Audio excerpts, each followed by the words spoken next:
मेरा नाम मोहम्मद मुस्तफ़ा नवाज़ है। मेरी IR 83 आई है एज 2015 में। मैं पिछले वर्क क्लासेस का पढ़ा हुआ हूँ और मेरी सक्सेस का क्रेडिट मेरे पेरेंट्स को जाता है और तृतीय अग्रवाल क्लासेस की फैकल्टी को जाता है, खास करके अनिल सर को, जिन्होंने मेरी बहुत हेल्प करी और जिनकी एडवाइसेस बहुत काम आई। एम्स में भी, AIPMT में भी, जितनी भी मेडिकल एग्जामिनेशन होते हैं उन सब में। और मैं स्टूडेंट्स को कुछ एडवाइस देना चाहूँगा जो 11th 12th में या टॉपर बैच में है, कि कैसे पढ़ाई करें, किस स्ट्रैटेजी से पढ़ाई करें, क्योंकि स्ट्रैटेजी बहुत इंपॉर्टेंट होती है। और आपकी अगर स्ट्रैटेजी अच्छी होगी तो आखिरी में जाके आपको काफ़ी हेल्प मिलेगी रिवाइज करने में, क्योंकि कोर्स बहुत बड़ा होता है और आपको हर चीज़ रिवाइज करके जाना ज़रूरी होता है। तो मेरी फर्स्ट एडवाइस ये है कि आप 2 साल तक एक कॉन्स्टेंटली पढ़ाई करते रहें, इवन ड्रॉपर बैच के लिए, क्योंकि ड्रॉपर बैच के पास टाइम कम होता है। तो मेरी उनसे सिर्फ यही रिक्वेस्ट है कि आप कॉन्स्टेंटली पढ़ाई करते रहें। ये मत करें कि आप एक दिन बहुत अच्छी तरीके से पढ़ें और नेक्स्ट डे आप पढ़ ही नहीं रहे। तो 2 साल के लिए 11th और 12th आपको बहुत अच्छी तरीके से पढ़ना पड़ेगा और हर दिन पढ़ाई करनी है कि कोई दिन वेस्ट नहीं करना है। ड्रॉपर बैच के लिए क्योंकि उनके पास टाइम कम होता है, तो उनको तो बहुत ज़्यादा यूटिलाइजेशन करना है टाइम का, वेस्टेज बिल्कुल नहीं करना है। और ये चीज़ आखिरी में जाके बहुत फ़ायदा दे देती है आपको, क्योंकि अगर आप कॉन्स्टेंटली पढ़ाई करते रहेंगे तो फिर आपका कोर्स बढ़ेगा नहीं, बल्कि में आपको रिविजन करने में आसानी होगी, क्योंकि आप चीज़ें जल्दी आप याद कर लेंगे। सेकेंड जो मैं एडवाइस देना चाहूँगा स्टूडेंट्स को, ये है कि फिजिक्स नॉर्मली स्टूडेंट से बनती नहीं है। हर किसी को प्रॉब्लम आती है फिजिक्स में, कि फिजिक्स का पेपर एक तो टफ भी आता है। तो फिजिक्स में मैं एक ही चीज़ एडवाइस करूँगा स्टूडेंट्स को, कि क्वेश्चन जितना हो सके उतना करें, कोई लिमिट नहीं है। जितने अच्छे, जितना ज़्यादा आप कर सकते हैं क्वेश्चंस, वो मैटर करता है। ये मैटर नहीं करता है कि आप क्वेश्चंस कितने हार्ड करें, कितने ज़्यादा टफ करें। ये मैटर करता है कि आपने कितने ज़्यादा क्वेश्चंस करें। और पर चैप्टर एटलीस्ट 500 क्वेश्चंस करना बहुत ज़रूरी होता है, क्योंकि चैप्टर में ग्रिप तभी बनेगी।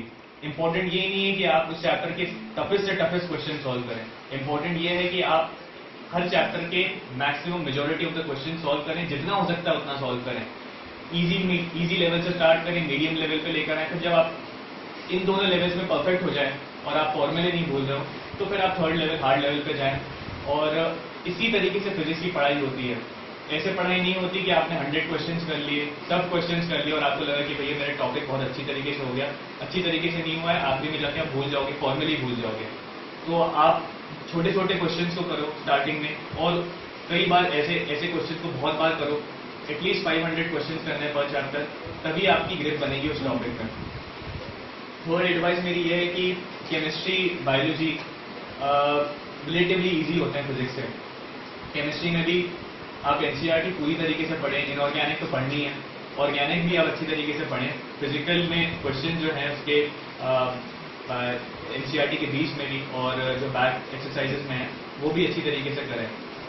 और बायोलॉजी में NCERT 100% पढ़नी है, लेकिन इसी के साथ साथ बायोलॉजी में आप बाहर का भी पढ़ें, छोड़ें नहीं बाहर का, क्योंकि बाहर से भी क्वेश्चन आ रहे हैं, आउट ऑफ NCERT भी क्वेश्चन आ रहे हैं। केमिस्ट्री में भी आउट ऑफ NCERT क्वेश्चन आ रहे हैं, तो दोनों में आपको पढ़ना जरूरी है, दोनों बाहर का भी। और स्टूडेंट्स यही गलती कर जाते हैं कि वो बायोलॉजी में सिर्फ NCERT पे निर्भर करते हैं। देखो, NCERT को समझने के लिए आपको बाहर का थोड़ा बहुत पढ़ना पड़ेगा। एंड चूंकि धीरे धीरे ट्रेंड बदलते जा रहा है बायोलॉजी का ट्रेंड जो 2 साल 3 साल पहले था कि 100% NCERT आ रही है, अब शायद से वो ट्रेंड ना रहे। हो सकता है कि नेक्स्ट एग्जामिनेशन में एम्स AIPMT 2016 में, एम्स 2016 में 70 to 80% बाहर का है। तो आपको कोई भी सर्कमस्टेंसेस के लिए आपको रेडी होना जरूरी है। बाहर किया है तो बनना चाहिए, नहीं NCERT का है तो आपसे क्वेश्चन बनना चाहिए। That is what is important. Fourth मेरी ये एडवाइस है स्टूडेंट्स के लिए कि टेस्ट सीरीज वो रेगुलरली दें, कोई टेस्ट सीरीज मिस ना करें, क्योंकि टेस्ट से ही आप उस रिदम में आते हैं, एग्जाम देने के रिदम में आते हैं। और टेस्ट का इन्वायरमेंट होता है, वो इन्वायरमेंट बहुत अलग होता है। आपको अप्लाई करना पड़ता है अपनी नॉलेज, आपको ये समझ में आता है कि आपका टॉपिक कितना स्ट्रॉन्ग है। आप एक बार पढ़ लें, 2 बार पढ़ लें, 3 बार पढ़ लें बुक को, लेकिन अगर आप टेस्ट नहीं देंगे, उस टॉपिक का आप क्वेश्चंस नहीं करेंगे, तो वो टॉपिक फिर आपका gradually with passage of time आप भूल जाएंगे उस टॉपिक को। और टेस्ट देने से सबसे बड़ा फायदा ये है कि आपको पता चलता है कि आपके टॉपिक में कितनी ग्रिप है, कितना आपका स्ट्रांग है वो टॉपिक। स्ट्रांग होगा तो आप 180 आउट ऑफ 170 160 स्कोर करेंगे, वीक होगा तो आप बिलो 100 स्कोर करेंगे। तो ये ज़रूरी होता है कि आप टेस्ट सीरीज रेगुलरली देते रहें। आइलैंड की टेस्ट सीरीज ज्वाइन करें। आइलैंड की टेस्ट सीरीज से आपको ऑल इंडिया रैंक पता चलती है कि आप ऑल इंडिया लेवल पे कहाँ स्टैंड करते हो, और इससे आपको ये भी पता चलता है कि सामने वाला कितना पढ़ रहा है, क्या पढ़ रहा है। क्योंकि आइलैंड का पेपर देखो, अगर टफ आएगा तो सबके लिए टफ रहेगा, इजी आएगा तो सबके लिए इजी रहेगा। तो ऐसा कुछ नहीं है कि पेपर क्वालिटी आइलैंड की बेकार रहती है या फिर आकाश की ज़्यादा अच्छी रहती है। जहाँ पे भी पेपर करो, जो भी टेस्ट सीरीज ज्वाइन करनी ज्वाइन ज़रूर करो और उसको रेगुलरली दो, मिस मत करो टेस्ट सीरीज को। क्योंकि आपको ऑल इंडिया रैंक, सबके लिए पेपर टफ है, सबके लिए पेपर इजी है, आपके लिए भी पेपर टफ है तो सामने वाले के लिए भी टफ है। तो ऐसा कुछ नहीं होता है कि टेस्ट सीरीज छोड़ना है, टेस्ट सीरीज ज्वाइन नहीं करनी या फिर टाइम नहीं मिल रहा है। और जो स्टूडेंट्स स्कूल जा रहे हैं तो उनके लिए ज़्यादा टफ हो जाता है यहाँ पे भी कोप अप करना, कोचिंग की भी टेस्ट सीरीज देना और उसके लिए भी आइलैंड की भी ज्वाइन करना, आइलैंड की भी रेगुलरली देना। तो जो स्कूल जा रहे हैं स्टूडेंट्स, उनके लिए मेरी ये एडवाइस है कि आप अपना टाइम वेस्टेज ना करें। स्कूल में भी फ्री पीरियड मिलते हैं, गैप मिलते हैं, आप उसमें भी पढ़ाई करें, उसको वेस्ट ना करें। क्योंकि आपके पास टाइम कम है और उसको टाइम का यूटिलाइजेशन आपको करना है। और उन लोगों के लिए भी ज़रूरी ये है कि आप वो टेस्ट सीरीज देते रहें। आइलैंड की दें, भले आपने 50% पढ़ाई की हो, लेकिन दे ज़रूर, क्योंकि इससे आपको पता चल जाएगा कि आपका टॉपिक कितना वीक है और आपको कितना इंप्रूवमेंट और करना पड़ेगा।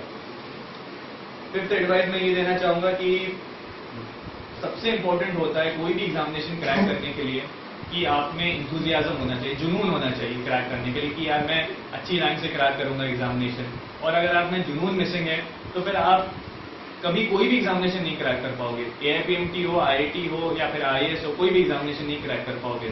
तो जुनून होना ज़रूरी है, और ये जुनून रहता है जो स्टूडेंट्स को डिफ़िकल्ट टाइम्स में आगे लेकर जाता है और डिफ़िकल्ट टाइम से कोप अप करने में हेल्प करता है। क्योंकि कई ऐसे इवेंट्स आएंगे आपके 2 साल के आपके टेन्योर में, 11th-12th में, और अगर आप टॉपर बैच में तब भी, जब आप डीमोरलाइज फील करेंगे तो लगेगा कि यार मेरा तो होएगा नहीं मेरा सिलेक्शन। तो इन सब इवेंट्स, ये सब जो सर्कमस्टांसेस होते हैं, ये हर स्टूडेंट की ज़िंदगी में आएंगे। और उन सर्कमस्टांसेस से आप जीत तभी सकते हैं जब आपके अंदर जुनून होगा कि यार मुझे किसी भी तरीके से क्रैक करना है एग्जामिनेशन, जो भी हो जाए। और यही जुनून आपको आखिरी तक के हेल्प करेगा, है ना। आखिरी में भी जब आपका रिवीजन करते रहोगे तो कोर्स बहुत ज़्यादा बढ़ जाएगा, पूरा कोर्स का रिवीजन करके जाना है। तो ऐसे में जुनून ही काम आएगा। जुनून है तो आप आराम से कोई भी एग्जामिनेशन क्रैक कर सकते हो। सिक्स्थ एडवाइस मैं स्टूडेंट्स को ये देना चाहूँगा कि आखिरी के 2-3 महीने जो हैं आपके, मतलब जैसे अगर आप 12th बोर्ड आपने एग्जामिनेशन दिया, उसके बाद आपका 1-1.5 मंथ का गैप होता है, फिर AIPMT होता है। तो वो जो पूरा पीरियड है उसमें जितना हो सके उतना क्वेश्चन सॉल्व करें और क्वेश्चन के थ्रू रिविजन करें। इवन जो 12th बोर्ड के एग्जामिनेशन से पहले आपको जो दिसंबर-जनवरी में जब आपका कोर्स कंप्लीट हो जाता है और थोड़ा सा फ्री रहते हैं उस वक्त, तो आप क्वेश्चन के थ्रू ही रिवीजन करें। आप कॉपी उठाएंगे और फिर पढ़ेंगे तो उसके थ्रू रिवीजन नहीं हो पाएगा। और क्वेश्चन के थ्रू रिवीजन करने का ये मतलब है कि आप क्वेश्चन पेपर सॉल्व करें, पुराने एग्जामिनेशन के क्वेश्चन पेपर सॉल्व करना है। मैं रिकमेंड करूंगा कि आप AIPMT के सारे जो पुराने एग्जामिनेशन हुए उसके क्वेश्चन पेपर करें, एम्स के जितने भी एग्जामिनेशन हुए उनके क्वेश्चन पेपर करें, केरला PMT के क्वेश्चन पेपर करें और AIEEE के क्वेश्चन पेपर करें। AIEEE में खास करके फिजिक्स के क्वेश्चन पूरी तरीके से सॉल्व करें। ये चारों क्वेश्चन पेपर आप करेंगे तो फिर आपको बहुत फायदा होगा, बहुत ज़्यादा फायदा होगा। और AIEEE के क्वेश्चन तो फंसते हैं, एक आध दो क्वेश्चन तो हर साल फंसता ही है, जो पुराने साल AIEEE में आया हुआ होता है, और इवन एम्स के भी फंस जाते हैं। और AIPMT का जब क्वेश्चन पेपर आप सॉल्व करेंगे तो फिर आपको पता चलेगा किस तरीके से क्वेश्चन आते हैं, क्या लेवल रहता है क्वेश्चंस का, और फिर आप उस रिदम में आओगे। तो ये चार जो क्वेश्चन